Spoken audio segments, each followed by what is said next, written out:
குளித்தலை சட்டமன்ற தொகுதியில் அதிமுக ஆட்சி இருக்கின்ற பொழுது குளித்தலை தோகைமலை கூட்டுக்குடி திட்டம் 53 கோடி ரூபாயில பணியில் மேற்கொள்ளப்பட்டு இந்த மக்களுக்கு குடிநீர் வழங்கிய அரசாங்கம் அதிமுக அரசாங்கம். குளித்தலை பகுதியில் ரூ 5 கோடி மதிப்பீட்டில் 40 படுக்கை வசூல் மருத்துவ கட்டிடம் துவங்கப்பட்டு 1 கோடி மதிப்பீட்டில் சிடி ஸ்கேன் மையம் மற்றும் 15 லட்சம் ரூபாய் மதிப்பீட்டில் சித்த மருத்துவ கட்டிடம் அமைக்கப்பட்டது. பஞ்சப்பட்டி ஏரிக்கு நீரேற்றம் செய்வதற்கு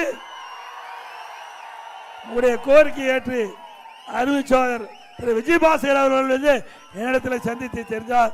இந்த நீண்ட நாள் கோரிக்கை சுமார் 1200 ஏக்கர் இந்த ஏரியுடைய பரப்பளவு. இந்த ஏரியில நீர் நிரப்பினா அந்த பகுதியில் நீலத்தடி நீர் உயர்ந்து விவசாயத்திற்கு தேவை நீர் கிடைக்கும், குடிப்பதற்கு தேவை நீர் கிடைக்கும். இதை நீங்கள் நிறைவேற்றி தர வேண்டும். ஆற்றுக்கும் இந்த ஏரிக்கும் 13 கிலோமீட்டர் தூரம் தான் இருக்குது. அதை செயல்படுத்தி கொடுக்க வேண்டும் என்று கோரிக்கை வைத்தார். அவருடைய கோரிக்கை ஏற்று முதற்கட்டமாக இன்றைக்கு ஆய்வு பணி மேற்கொள்ள 25 லட்சம் கொடுத்தோம்.